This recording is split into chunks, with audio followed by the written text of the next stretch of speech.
then you leave it behind. We don't want your acid brine seeping in the rivers, noxious wine. Short-term job creation, long-term devastation. Don't want your pollution, crime. We don't want your mind. We don't want your mind. We don't want your mind. We don't want your mind. We don't want your company wish. Pretty plans served on a copper dish. What do we have when you finish? Messed up rice and poisoned fish. You pocket profit and you're gone first class. We get a toxic drinking glass. Bottom line's a dollar sign. We don't want your mind. We don't want your mind. We don't want your mind. We don't want your mind. Rain falls on the ground, groundwater flowing down. Simple lesson, science fair. Water goes back in the air. Put in the water what you made. You breathe it in some other day.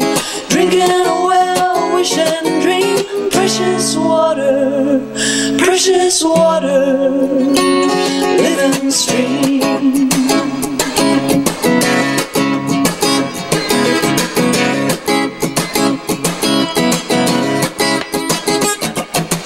We don't want your careless plan creeping in this forest land.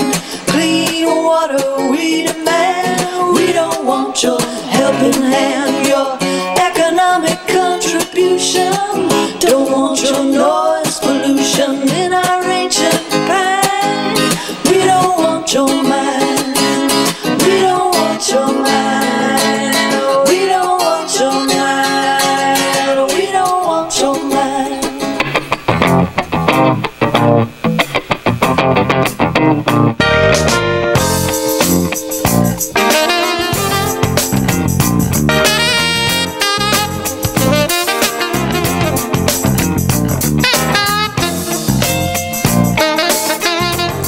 Welcome back to Truth to Tell. I'm Michelle Alimarati. And I'm Andy Driscoll, and today we bring you part 2 of our coverage of the simmering debate over the creation of yet another mineral mine in northern Minnesota. And there are many more than you hear about, like 32 or 33 of these sulfide mines. This time the proposal is like no other before it. It would open a massive pit to get down to a motherlode of copper and nickel, valuable minerals, but also metals called non-ferrous or sulfide-based, which, when liberated from the rock, combine with air and water to create sulfuric acid, a killer chemical certain to contaminate water tables in all manner of waters throughout northern Minnesota. A deadly drop in pH for aquatic and other life, including the sacred crop of Indian economy, wild rice. You just heard the truly fine Duluth-based folk singer Sarah Thompson singing her recent recording Precious Water, which makes no bones about the way so many people feel about the Polymet mine proposal for the whole of northern Minnesota. We thank Sarah for allowing us to play her powerful music today. Check out her website at sarahThompson.com. That's one word, and Sarah Thompson is spelled SARATHOMSEN.com.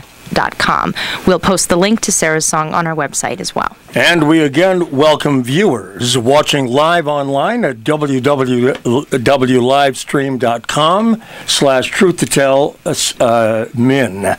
And that should be easy to get, as well as regular listeners to KFAI and streaming audio at kfai.org. Now, we're also testing a new format this morning, bringing you KFAI's hourly newscast before our show instead of inside it. We hope you like our getting right into our discussion this way.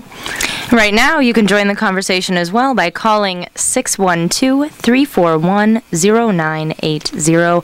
Again, that's 612-341-0980. 0980 or tweet us at TTT Andy Driscoll or post to Andy's or Truth to Tell's Facebook page. We'll try to get to your comments within the hour. Truth to Tell is one word. We welcome back most of last week's guests, as promised, but are still missing a representative. Well, maybe we're not. We may have a representative of the Fond du Lac tribe on the telephone. In any event, last week, White Earth Land Recovery Project founder Winona LeDuc joined us to talk about the sacred nature and economic security of the wild rice crop, which remains so after thousands of years. She allowed us how a mere 60,000 acres of wild rice waters remain intact today, and that the powers that be are attempting to run roughshod over tradition, but more seriously, the treaties granted over 175 years ago to preserve the tribe's jurisdiction over the ways all lands inside and outside the reservation will be used. We do have with us today someone who has studied and reported on these treaties and what the Polymet copper mine proposal represents to their integrity. What more are we willing to sacrifice in terms of what we're able to eat, drink, and breathe in order to provide some, perhaps a lot, of short-term construction work, along with far fewer full-time permanent jobs? Again, what treaty violations do these land uses represent? What are the relationships among state and federal regulatory agencies, and just which of them ultimately owns the decision to permit this mine?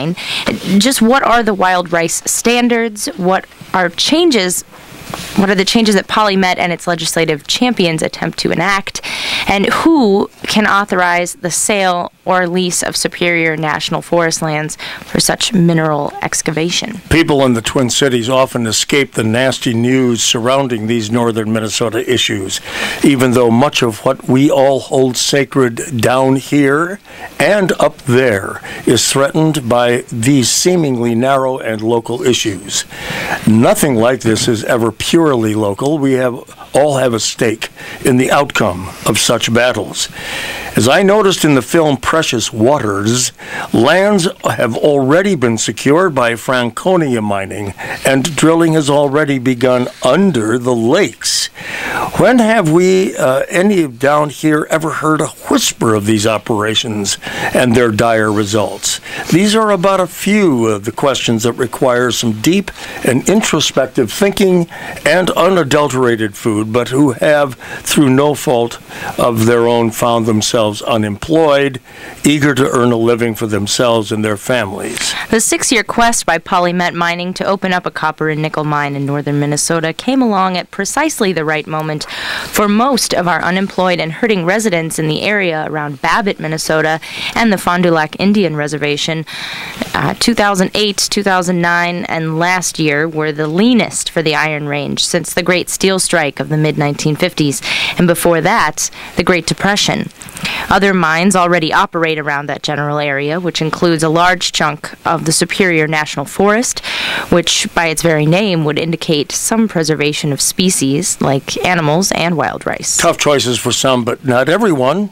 By the way, everyone everywhere should watch that film, Precious Waters, in addition to watching this show and checking out our websites on our site, www.TruthToTell.org. We are, in fact, going to have that film up on our Facebook page right now, at the Andy Driscoll Facebook page, and I believe the Truth to Tell Facebook page. It's a great film. We even have a couple of the stars in the room.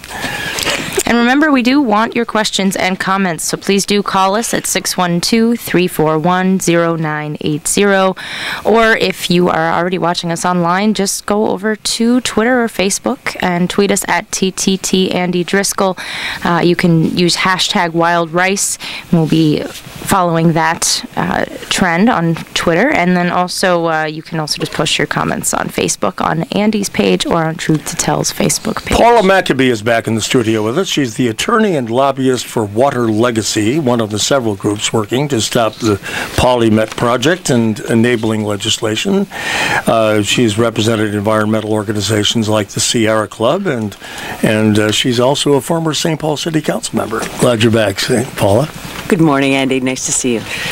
And back with us, not on the line, he's actually here today, is he's normally, last week, he joined us from Ely over the phone near the Boundary Waters. He's a retired state regulator of everything under the sun, the MPCA, the DNR, and EPA, and now a citizen fighting this project. Bruce Johnson. Welcome back, Bruce. Glad to have you here in studio. Thank you very much. Pleased to be here. Glad to have you here, Bruce. Also in the studio is a man whose treaty study we quoted last week, a renowned professor of constitutional law at William Mitchell College of Law in St. Paul, Peter Erlinder. Peter Erlinder. Welcome back to Truth to Tell, Peter. Good morning. With us again is former DFL State Senator Jim Carlson, whose last session authored a key piece of legislation requiring financial assurances for non-ferrous mining company projects. Jim, welcome back. Thank you for inviting me, Michelle. Good to have you. And back again is retired. That's Bob Tammen. It's who drove us, and then Jim is here. Bob Tammen, the retired miner who drove down from his home up in Sudan, where he's been watching the water turn rust-colored from mining operations. Bob and his wife Pat are a couple of the stars in that film, Precious Waters, as well. Very good job on that film, by the way, there, Bob. Well, thanks for giving it a plug, Andy, and it's good to be here again. Thanks for coming back. And as I understand it, Nancy Schult is on the phone. Is that correct? I'm calling in from my office on the Fond du Lac Reservation. Nancy, welcome. Thank you very much for joining us. We're sorry we missed you last week. Okay, so Nancy Schult is your job is coordinator of the environmental program at the Fond du Lac Reservation? No, I'm specifically working on water quality issues. Water quality issues. Yeah, I'm the water projects coordinator. There we go. We got the right one. Thanks very much for joining us. I was a little concerned that perhaps we weren't ever going to have somebody from Fond du Lac on, so there you are. We're delighted to have you.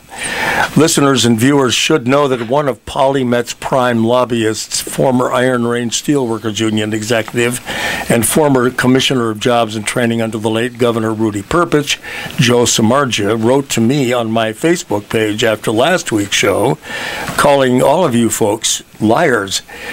He said your information was false and that Polymet is, and I quote, working to achieve 10 parts per million for the wild rice standard, end quote. Well, my question is, 10 parts per million of what? And he also demanded equal time, and when I offered him a slot in today's program, he said he could not make it and failed to offer another Polymet representative to sit in his stead. So, all right, which one of you wants to tackle this accusation that you were lying last week, Paula? But you do. And what does Samardzija mean by 10 ppm, 10 parts per million? What I'm assuming he means is that the regulation limiting sulfate in wild rice waters is 10 milligrams per liter, which is equivalent to 10 parts per million. And what Polymet has been telling everybody is that they are not opposing the wild rice rule. However, in the lawsuit that was filed by the Minnesota Chamber of Commerce in December 17th, 2010, Polymet is explicitly named in that lawsuit.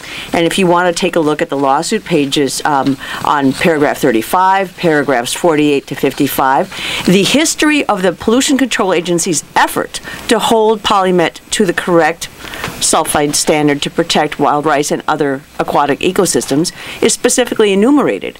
And what this lawsuit is trying to do is basically say the sulfate standard should not apply to any natural stands of wild rice. So if Polymet is erroneously included in this lawsuit by the Chamber of Commerce, I'd like to see the amended complaint taking them out of it. If not, they're on record in the court of law saying the wild rice standard shouldn't apply to natural wild rice. It should only apply to agricultural paddy rice, and there isn't any agricultural paddy rice anywhere near the Polymet mine. Talk about the difference between agricultural paddy rice and the wild rice that we're talking about, and maybe Nancy can add to something to that. I'm going to just talk about it in terms of the mining companies. I think Nancy probably has a better history of the whole understanding of wild rice. The mining companies, and that's not only Polymet, it's U.S. Steel and Cliffs Erie, are named in the lawsuit challenging the wild rice rule. And what they're trying to say is the wild rice rule should not be applied to mining interests and should not be applied to natural stands of wild rice. And the reason that's salient is that all of the proposed mining expansions and new mines up north are near natural stands of wild rice, not agricultural paddy rice. So what they're basically saying with this sort of clever lawsuit is don't apply the standard. It shouldn't be applied. And that's why the distinction is important in terms of protecting the tributaries of the St. Louis River, is because that is natural wild rice, and if the Pollution Control Agency is not allowed to apply the standard to natural wild rice, there's no standard. Nancy, you're talking about water quality. Of course, your tribe farms the natural wild rice of these lakes and streams. Tell us about that difference. I know that this prospective mine is going to be smack dab between the St. Louis River and the other one was what? It's actually going to be discharging into the Partridge River, yes. And the tailings basin, the plant site area, will be discharging into the Embarrass River. And the Embarrass River. And both of those are tributaries to the St. Louis. There we go. All right. Thank you for clearing that. I guess there's a couple of things that I'd like to clarify. Would you please? In terms of paddy wild rice, the distinction is in terms of how it is managed, in terms of the intensity of water level management and application of fertilizers, and the fact that they actually draw down the water in order to be able to use machines to harvest it. It's an entirely different type of operation than hand harvesting natural wild rice, which is what the Ojibwe people do. And so it also has repercussions in terms of the actual biochemistry that happens in the sediments of natural wild rice lakes versus the paddies where wild rice is actually grown under agricultural conditions. And that's kind of the heart at what we think the mechanism of sulfate toxicity is to natural stands of wild rice. It's what's going on in the sediments where there's no oxygen and a lot of rich organic mucky sediments. So that's one distinction between natural wild rice and paddy wild rice. And in fact, the state standard is intended to cover both.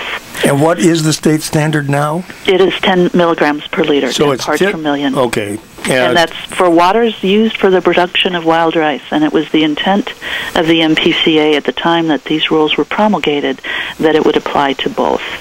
But I would also like to talk a little bit about a response to the lobbyist from Polymet. I would agree that the company has agreed that they are going to design their project to meet the wild rice standard as it exists today. The real question is, where is that standard to be applied? And right now, I'm not certain during the course of the environmental impact statement, the environmental review process, where the MPCA will require Polymet to meet that standard. What do you mean? Are you talking about location? Where geographically, okay. Yes, because there's already exceedances of that standard in both the Partridge and Embarrass rivers in areas where there is existing wild rice. And what I'm concerned about is that the MPCA is only going to apply that standard far downstream of where we know that there is existing wild rice. And just under the basic tenets of the Clean Water Act, we would probably find good reason to challenge that. Paula? Andy, I think what Nancy's getting at is that the question of protecting the resource, and not just wild rice, but fish and water cleanliness, yes, right, comes down to a number of things. Number one is, do we have the right standards in place? And number two, are they being adequately enforced? And what that requires is both the Pollution Control Agency being tough enough, and that means admitting that there's wild rice where there is wild rice, and it's also the company being forthcoming enough with information. One of the things that you mentioned, and I think it was in Sarah Thompson's song, she was talking about brines coming from these mines. Acidic brine. And there are two different issues. There is sulfuric acid, but what Bruce Johnson has been researching also is that in the process of mining, There can be actual salty water brines that are exposed and then can leak up and destroy wetlands. And we've been trying to find out what information Polymet has about brines, and I realized in making several calls that the companies, they do lots and lots of drill cores, and they find out what's going on the site. But what the public gets and the regulators get is only the data from 3 wells. Now, when you say drill core, you mean they drill down and get sort of samples of all the stratified stuff underneath. Is that right, Bruce? Yes, they drill down and get actually solid rock in round cores, and then they analyze the cores primarily for copper, nickel, cobalt, and zinc. Okay. When I was at AMAX, they had one drill core that What's AMAX? Oh, AMAX is a Minimax site in the 70s, late 70s, where they actually sank a mine shaft 14 feet in diameter and 3,000 feet long into the ground at 1,700 feet. Well, when they sank that, they ran into brackish waters. And the brackish water actually killed a couple acres of bog. It's been documented. And bog is very important to the ecosystem. Wetlands, I should say. I'm wetlands, using right. Wetland. That's all right. We city folk have to know just what's going on up there sometimes. You talk, because you live around it. But all right, go ahead. So anyway, what they found is that this brackish water had came up and they discharged it. Nobody knew where it came from, although they did have some boreholes that showed high levels of brackish water, and also in the area, well drillers for private wells have hit brackish water. And brackish water is contaminated. Salt water. It's basic. Ultimately, I found an article from DNR in the University of Minnesota, where they actually went back in the 1990s and looked at where did this come from, because nobody knew where it came from. Yeah. Well, they found that there's what they call a troctolitic rock type. Wow. That actually that actually has this brackish water combined in the rock, and the troctolitic thing is throughout that whole area within 2,000 to 2,500 feet of the contact where they're going to take the It's hard to visualize this for mineralized audience, material. All right. And so it does exist. Nobody's tested for it. AMAX didn't test for it because what they were looking at in the core is the copper, nickel, cobalt, and zinc. That's all they care about, because they're looking for profit. And what we're finding is that in that paper is they've identified from the same AMAX drill cores a iron chloride content in certain parts of it. Some of this stuff is in lenses. Some can be 140 feet thick. Well, this is something that nobody's looked at within this whole draft environmental impact statement. And the DNR knows about this, because I know people in the DNR that knew about it because I was there and saw this. So you've seen all of these things actually take place in terms of the brackish water, in terms of the contamination of the soil already, and so. But this is from my understanding that the brackish water that's occurring naturally, but that the process of mining will make that come out. Exactly. When you set a mine in and you got water, fresh water coming in, this brackish water dissolves in the fresh water. You got to get rid of the water someplace, so you pump it out. Okay, and then where does it go, Nancy? Well, it depends on what part of the process. If we're talking about what's being pumped out of the mine pits, they have proposed discharges that go into the Partridge River watershed. If you're talking about what's coming out of the processing plant, again, it's heading for the Embarrass. And, okay, all right, Paula. And just to make it clear, the Clean Water Act, there's case law on it. Even if it's something that naturally occurs in groundwater, if when you bring it up and you put it on surface water, it hurts the wetlands, the Clean Water Act prevents companies from doing that. So this is an activity that is specifically something that needs to be regulated, and the wetlands need to be protected from any contaminants in groundwater. When we come back, Bob Tammen, you can throw your 2 cents in here as a miner, and then I want to talk about the treaty rights that are underlying a lot of the the Fond du Lac Reservation problems, of course. Nancy, we have Peter Erlinder with us, so we have quite a bit of stuff to talk about vis-a-vis the treaties. And then later on, we definitely want to get to the financial assurances issues, and those are very important. And they became even more important to me after I watched that film, Precious Waters. So we have to take a quick break right now, but we'll come back. We have with us a whole passel of folks here. Bruce Johnson's with us again, as is former State Senator Jim Carlson, Professor Peter Erlinder of William Mitchell College of Law, Bob Tammen, of retired miner, Paula Maccabee, the attorney and lobbyist for... Not a lobbyist. She's not lobbying. I thank you very much. She's not a lobbyist, ladies and gentlemen. She's not a lobbyist. You will not find her on the registered rolls. And Nancy Schult from the Fond du Lac Indian Reservation, and we're really delighted to have her with us. So, back in just a couple of minutes. Yeah, we are back. I'm Michelle Ali Marati. And I'm Andy Driscoll. We're talking about the Polymet mining proposal up in the Fond du Lac Reservation. We have a comment from Nora, I believe. We have a comment from Nora on Facebook. It was announced that copper roller jobs are being moved out, which will lose up to 200 jobs. Minnesota needs to legalize hemp so sustainable agriculture will offset poisonous mining. Wow, that's an interesting... That's a whole other debate. That's another whole discussion, isn't it? What about hemp, Bob Tammen? Well, you know, my wife and I have been involved in politics at the precinct level for many years. And I remember about 20 years ago when we were going through our resolutions at the Democratic Convention, one of the first resolutions was under agriculture, and it was to legalize pot. And, of course, that's not quite my thing, but we do have a progressive part of our community up there. But now, is that the same as hemp, though? Isn't there somewhat of a difference? Well, actually, I think that's a good distinction difference to draw, because I don't believe they were talking about hemp. I think they were talking about mind-altering substances. But anyhow, I don't think that's in our immediate future up there. But no, hemp is another crop entirely. Yeah. There are all kinds of uses for hemp that have nothing to do with mind-altering substances. As far as a mining issue, you know, that things that should be emphasized is that this is not like iron mining, where the ore body is 25% iron and you have 75% waste. This ore body is less than 1% copper. We're talking 99% waste.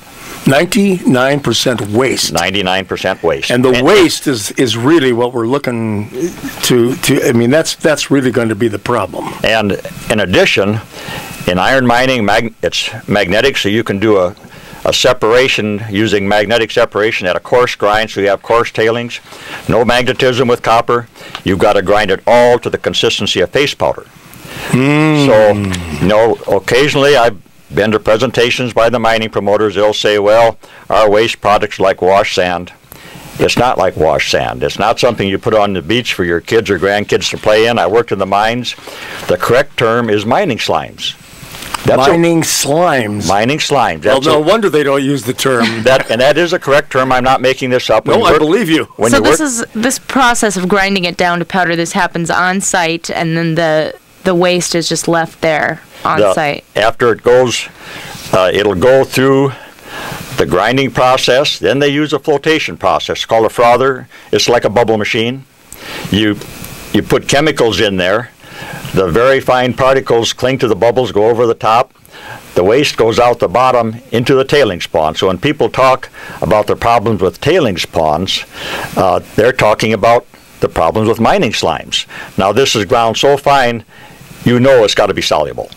Right, right. Whatever's in that ore body is in your tailings pond. So it becomes part of the water, actually, of the water. And we already have, you know, Polymet says they're going to meet all the standards, but their first mining proposal, they proposed to put copper mining waste in an old tailings pond on top of iron mining waste.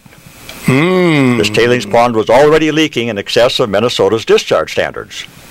Really? That is documented. The tailings pond was already leaking in excess of Minnesota's discharge standards. Why isn't anybody suing anybody over these excessive discharges? They are, and it doesn't make the mainstream media. Now, Polymet's been talking about they're going to meet Minnesota's stringent environmental regulations. There's already been a lawsuit over this leaking tailings pond. As you might know, if you're going to file a lawsuit under the Clean Water Act, you have to give a 60-day notice of intent to sue. So tailings are wastes from iron mining, aren't they? Yeah. What is the purpose of this 60-day notice, to give them time to... It's federal law to give the respondent time to reply. And what happened, now this would have been a federal lawsuit. 59th day, the state of Minnesota and the mining company announced that they'd reached a consent agreement. The fine was going to be $58,000, which isn't even a slap on the wrist to a global mining company. Not a slap on the fingernail. And they pretty much neutered the federal lawsuit. So now we're back trying to enforce the consent decree. And Paula would probably have more details on this than I do, but the details I have, it's less than 15 miles from our house where Pat and I live. We've canoed on the Embarrass River. I canoed on the Partridge River. I've seen the stands of wild rice. They're so sparse and so thin, it wouldn't even be worth going out there to rice them, because that part of the Partridge River is downstream from a mining operation. So this is a real problem, and you can go out there to see it. Excuse me. And I'd like to point out, you've been talking about treaty rights. Our particular area is in the 1854 treaty. And I just like to say that Indians are pretty good neighbors. Pat and I own a house in that treaty area. We have lakeshore in that treaty area. There's no problems with the tribes being unreasonable. They've lived pretty well with their neighbors for many years. The Boys Fort Reservation is only 5 miles from our house. They got a casino out there. They hire our neighbors. No, so we like that too. And creating their own jobs. And we've had, so the point I'm working at is the tribes have been good neighbors to the people that live there. There's no reason the mining companies can't cooperate with the tribes on these reasonable treaties. What I don't understand is why the mines are allowed at all if, in fact, they are as dangerous to the natural resources around there as they obviously seem to be. Is that correct? Bruce, you were going to want to say something. Well, the LTV tailing basin was designed in 1953. 53? Now, the tailing basin, when it was designed to hold crushed rock and separating it from water. It was not designed to hold flotation reagents, copper, nickel, sulfate, all these other things. In soluble form, too. Yeah, and so what you're ending up with is we're trying to, if you like it, make a silk purse out of a sow's ear. Right. And the point being is that even DNR at the LTV Dunka pit, LTV ran into what they call high sulfur rock that was too high a sulfur. They didn't want to put it in the waste rock piles at the Dunka pit. So they took it over to the LTV tailing basin and dumped it in there. Well, lo and behold, DNR's came out with a sulfate report, you can look it up, where they've identified that sulfate is coming out of that tailing basin now, and it's most probably from the high sulfur material that they dumped in there. And of course, so how is the sulfur not going to come out of the pit? How is some of this stuff not going to come out of the pit? What is the difference between a sulfate and a sulfide? I mean, we hear both those terms sort of knocked around. It's a sulfate is what we're looking at right now. All right. And it's a different oxygen structure on the... But we're mining sulfides, and it turns into sulfates. Well, we're mining a copper sulfate, and then it turns in... All right, well, we won't get into chemistry lessons today. That is really getting deep. So, Nancy Schult, tell us how the Indian Reservation, how is your, and you've got a huge environmental protection agency of your own there, don't you? I wouldn't call it huge. Well, it looks like it from your webpage. It's designed to deal with water issues, wetlands, air quality, solid waste management, brownfields, etc. But okay, good. All right. We do a lot with a few people. I just would like to point out, first of all, this mine is not on the reservation, but it is upstream of our reservation. The connection is the St. Louis River, and where the Fond du Lac Reservation fits in is that we are actually a downstream water quality regulatory authority. We have treatment as a state for our water quality standards. We have EPA approved, federally approved water quality standards for waters of the reservation, including 22 miles of the St. Louis River. And we've done significant monitoring and assessment of our waters, and we know that we can detect a signal of increased sulfate loading that happens even many, many miles upstream of us. And so that's with existing operations from the existing taconite mines up there. All of those mines are proposing expansions, and now we have the new player on the block, the Polymet mine, discharging high sulfate water into tributaries of the St. Louis River and coming downstream. Where do the treaties come into this? It sounds like you guys are supposed to, from my reading of Peter Erlinder's papers, and we'll ask Peter to jump in here with this discussion about the treaties. But in reading, yes, please, yes. In reading on this stuff, Nancy and Peter, it seems to me that you guys are supposed to have tremendous amount of control over the uses of all that land. Yeah, I was confused about that too, because it sounded like you should have the sole authority or the final authority on these issues. Nancy, you first. Well, that's not necessarily the case. The Treaty of 1854, the Treaty of La Pointe, is a treaty that has several signatories, not just the Fond du Lac Band, also the Bois Forte Band and the Grand Portage Band. Right. And so all three of the tribes, all three of the Ojibwe bands have usufructuary rights in the 1854 ceded territories. That means the right to hunt, fish, and gather in perpetuity, guaranteed by the treaty. Forever, that is. In perpetuity is in perpetuity, forever. Correct. But the Water Quality Standards Authority that I referred to before applies only to the waters of the reservation. The actual jurisdiction outside the reservation boundaries is less clear, and while the Fond du Lac and the other tribes signatory to the treaty are interested in working very closely with our federal partners because of the trust responsibility that the federal government has with Indian tribes, we know that we do not have the kind of authorities that people might assume just because we do have this authority for the waters of the reservation. The law and your guest that you have on that can speak to actual treaty law and what has been challenged and what has been upheld all the way up to the Supreme Court is not as clear as still not I think. Clear. No. Even after a Supreme Court ruling. So, Peter? Well, Nancy's right that it's not clear, but it doesn't mean that it doesn't exist. The paper that I've written hasn't been published yet, and so it would be natural that Nancy not know about this. But what I've done is I've taken the Mille Lacs case that was decided in 1999 and looked at the analytical methodology that the Supreme Court used with respect to the 1937 treaty that case was based upon. And, of course, it also examined the 1854 treaty that Nancy just referred to. Because that 1854 treaty was the first case, the Lukutu Reg case, that upheld the idea of usufructuary rights. And what those are rights to continue to use the land despite having given up title to the land. Mm-hmm. Those rights in that treaty are not limited to the reservation. Those rights are for all of the treaty territory.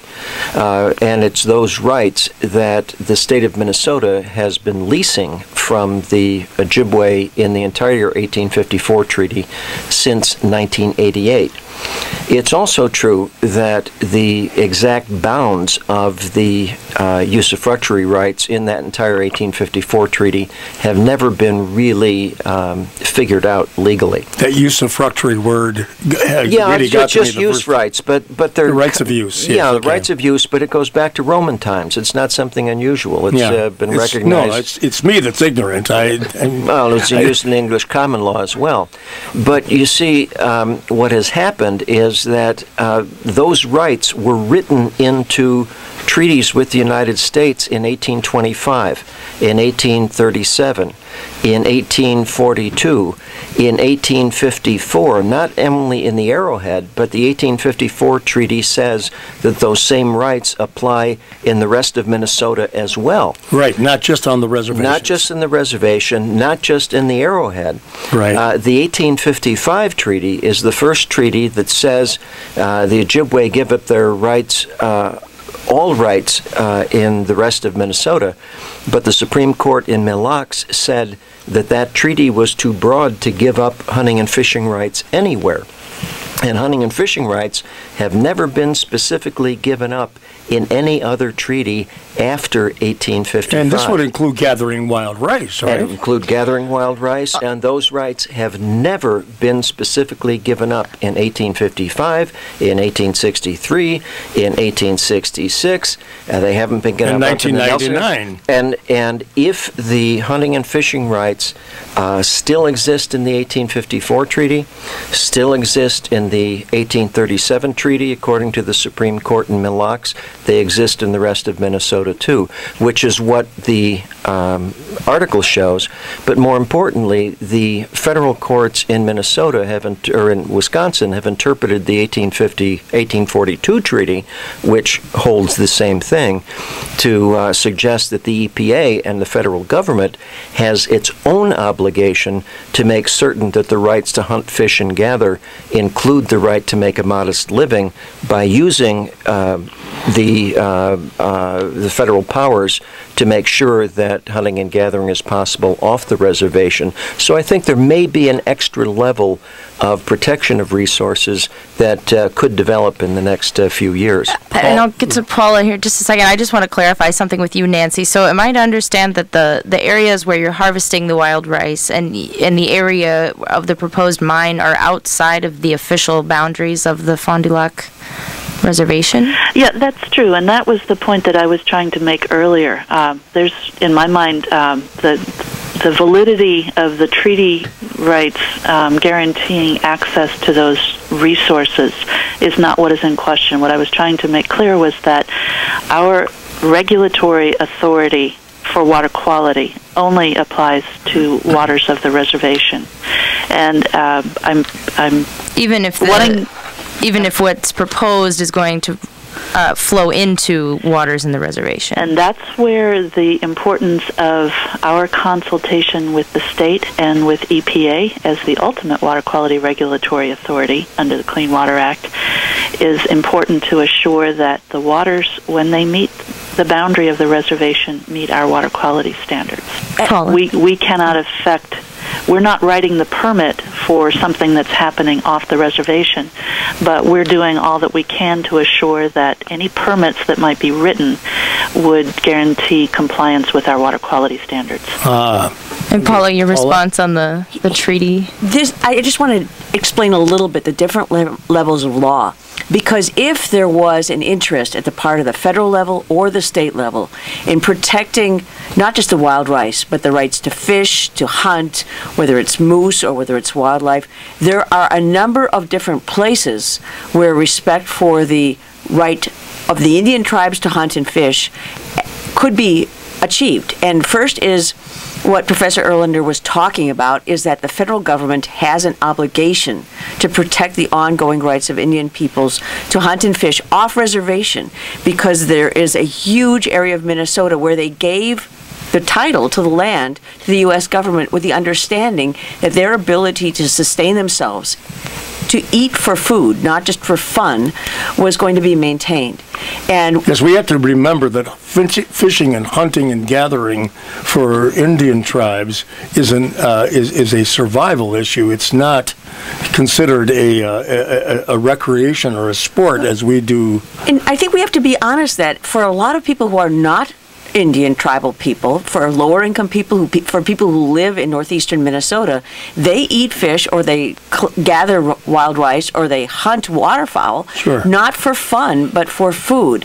And so when we're talking about destroying wild rice, which is supporting the waterfowl, or we're talking about allowing contamination of fish as a result of mercury discharge and sulfate discharge and destruction of wetlands, all of which increase mercury in fish, we are talking about subsistence, people who eat natural foods for subsistence, both native and non-native peoples. Okay. And we're putting human health at risk as well as economic survival. I think the other piece that Nancy was talking about, so there are two levels. There's one level of obligation of all parts of the federal government to adhere to the treaties that our federal government on our behalf signed. And that's the first obligation. And the second is what Nancy was talking about, is Clean Water Act jurisdiction. The first permit for the Polymet mine is the Corps of Engineers. And the Corps of Engineers gives permits when people are going to destroy wetlands, because the Corps of Engineers is concerned about navigation and filling up wetlands. The initial jurisdiction is based on, if people fill in too many wetlands, will they mess up the ability to navigate waters of the United States. But in that process, since the Clean Water Act was written, the U.S. EPA has the right to say, well, if you're filling up wetlands and you're destroying wetlands and you're digging them up, are you also polluting the waters? And so how can the Corps of Engineers grant a permit to do something that is essentially against the law already? What the Corps of Engineers has an obligation to do is protect treaty rights. Basically, that's called a trust responsibility or a fiduciary responsibility. And then if the wetlands that are being affected, in this case, are what is called in law aquatic resources of national importance, which we believe these headwaters going into the St. Louis River are, then the U.S. EPA is supposed to look at them and say, is this project going to harm surface water? Is it going to contaminate surface water? And if so, the EPA can say no. It has said that, hasn't it? So far it has, and that's why the environmental review is back to the drawing board.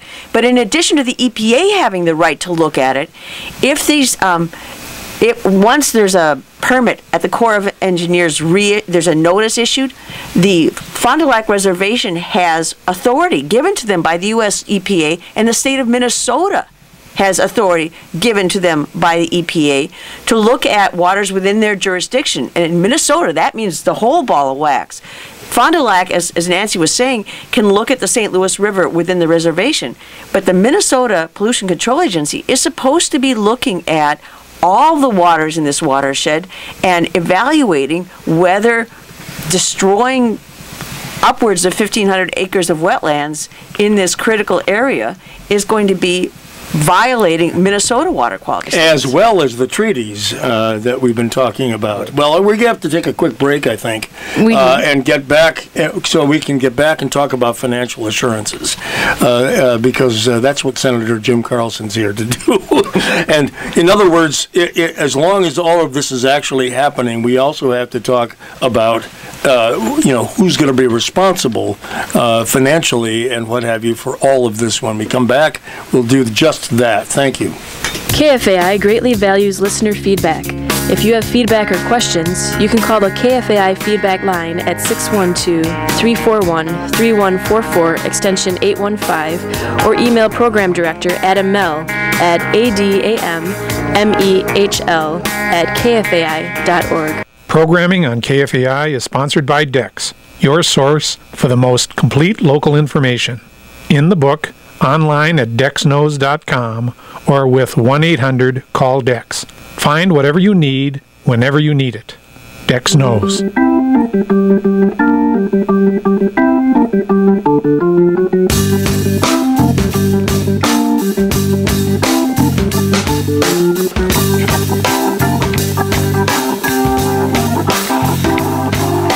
We're back on Truth to Tell. I'm Michelle Ali Murati. And I'm Andy Driscoll, and we're talking about the Polymet mining case up north, which seems to go on and on and on. It's been going on for 6 years. Polymet likes to think that have said that they've spent $24 million in those 6 years trying to get this permit, and yet there are conflicts between regulatory agencies and what have you. But somewhere along the line, we already know that discharges have occurred in a lot of these places, and who is going to be responsible? Because some of the, as I understand it, certainly from Precious Waters film, is that a lot of these mines are after 10 years or 20 years, they file bankruptcy, they give up, they walk away from these mines, and they say that they're not financially responsible for the problems that occur in the environment as a result of their mining. So, Senator Jim Carlson, good morning. Good morning. Thanks for hanging on here all this time. But now you had a bill last year. It failed. Jim. No, it did not fail. We pulled it. We pulled. Oh, the you bill. pulled it out. Yes. I see. Because you couldn't get the votes, though, right? I'm not going to commit to that. The unfortunate thing is that members of both parties, because labor's involved, have been supportive of this Polymet mining permit in the legislature. What I don't understand either is why the legislature thinks it has the power to overrule all these federal agencies and the treaty laws. Why does that? Well, to some degree, there's a degree of desperation up there because the unemployment rate is just abysmal. Or let's say the unemployment rate was huge. About 30% of the people that were working in mining at the time, but some of that has been returned now again. But again, desperation leads you to assume different things, and one of them was that these jobs were ready to go. This is the attitude that a lot of people were taking, that we can get started immediately. And of course, the bill that we were looking at, to some degree, all of this discussion that we've had, the bill starts after that discussion is largely determined. It was mandating that we look at all of these issues and the process involved be evaluated to find out just what it's going to do to the environment, to the present environment, and also to what happens in the long term. Then it had to look at what was going to be the financial cost to mitigate or to treat or to perpetually treat the water to make sure that there isn't a long-term disaster in the making here. And the next stage was that once we've evaluated the process that was going to be used and the costs that were going to be incurred for long-term treatment, that we establish a financial assurance system. Now, there already is some of that's available, a financial assurance, but it's not solid. We needed a financial assurance where a mining company could not walk away from it, which they have done all over the world, actually.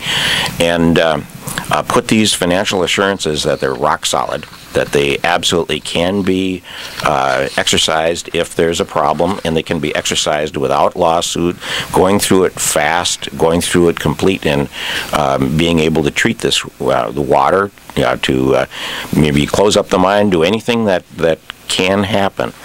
And then the final thing in this particular bill was to establish what's called a responsible person linkage, and that is any let's say institution, that might be a bank, that might be a company, that might be an individual, might be anyone who is going to be sharing in the profits, would also share in the responsibility to clean up long term.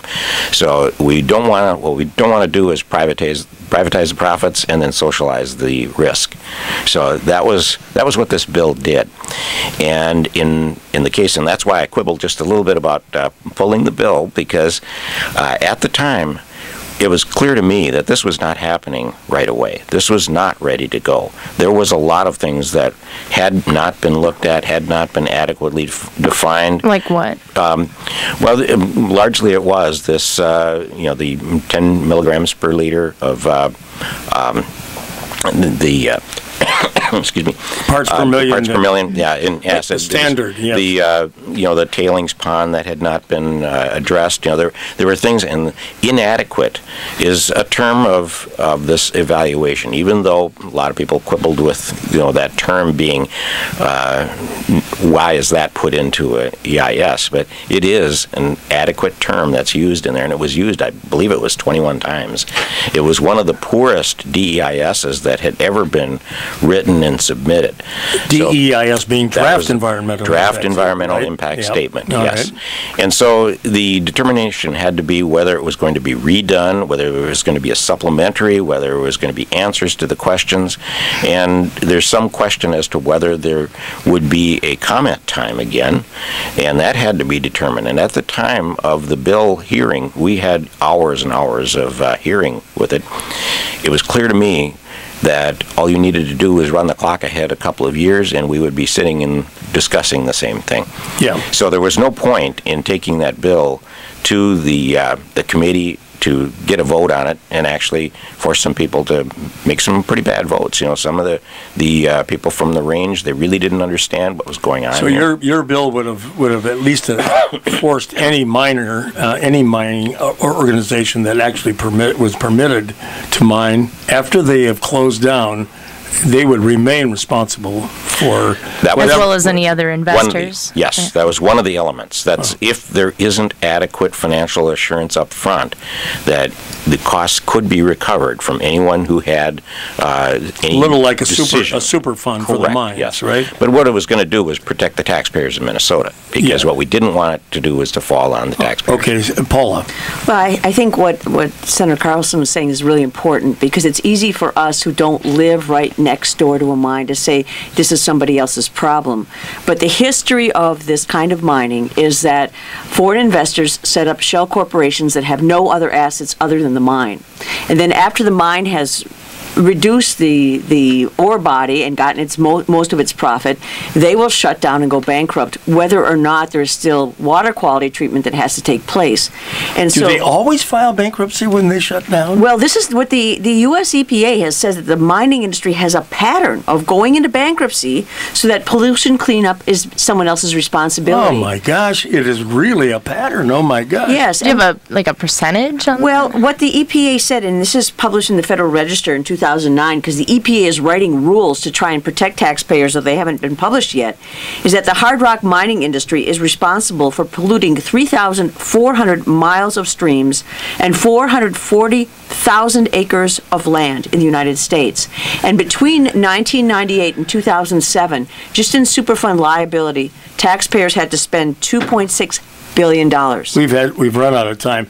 Nancy Schult, thank you for calling in.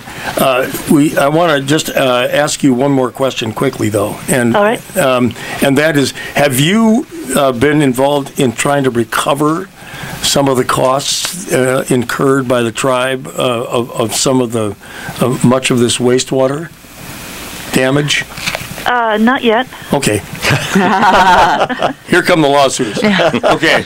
Nancy Schult of the Fond du Lac Indian Reservation, I want to thank you very, very much, and thank you all. Bruce Johnson, Senator Carlson, Peter Erlinder, who had to leave, Bob Tammen, and Paula Maccabee. Thank you very much.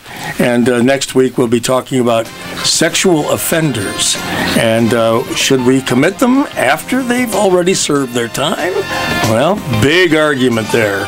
So we'll talk about that a little bit next week. Truth to Tell is a co-production of Civic Minnesota and KFAI. Links to audio and video archives of this and all our past shows are on TTT's own website, TruthToTell.org, as well as KFAI.org. Thanks, everybody, for being with us. We'll see you next week on livestream.com, and we'll listen. I hope you'll listen to us at KFAI.org. Until then, I'm Andy Driscoll. And I'm Michelle Ollie-Marotti. And please do take care of each other.